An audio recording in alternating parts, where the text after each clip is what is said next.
Constater qu'effectivement il y a eu un déploiement exagéré du dispositif militaire et policier.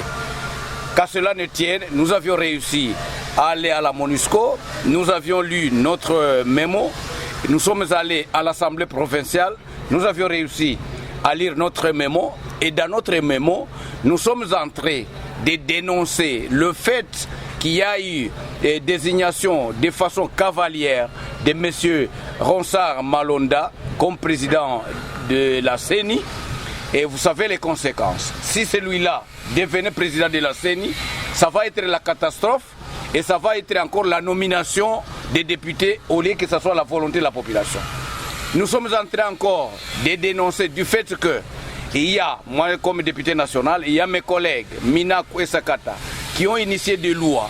Et vous savez aussi que ces lois-là ont provoqué même des problèmes au niveau du Conseil des ministres, là où, de façon aussi cavalière, le ministre de la Justice a fait passer cette loi sans consulter ses collègues ou le Conseil des ministres.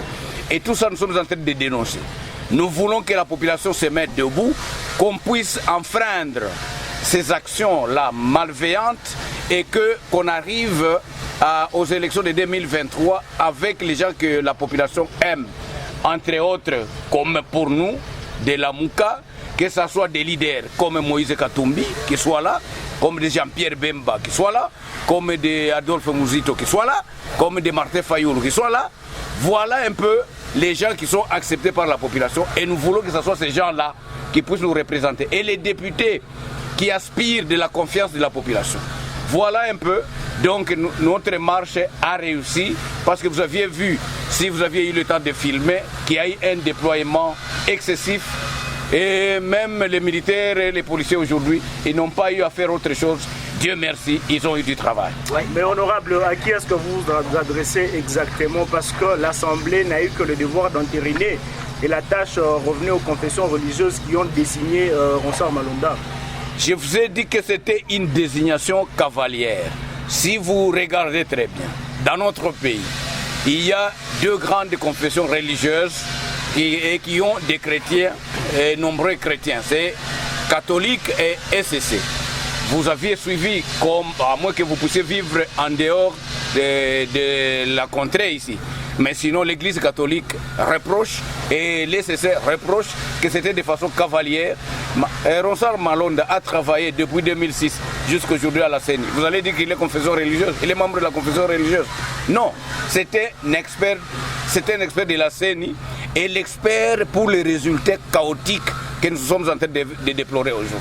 Voilà, nous venons d'apprendre que 5 de vos militants ont été arrêtés. Comment comptez-vous les faire libérer? Nous ne pouvions pas rentrer chez nous sans aller vérifier la situation des 5 de nos militants qui ont été arrêtés. Il y en a qui sont libérés, mais nous déplorons qu'il y en a qui sont gravement blessés.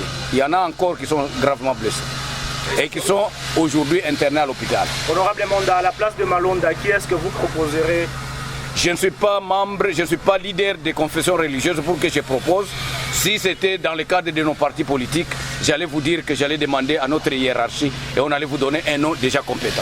Et la suite de votre démarche, c'est laquelle? La suite de notre démarche, Malonda ne sera pas président de la CENI.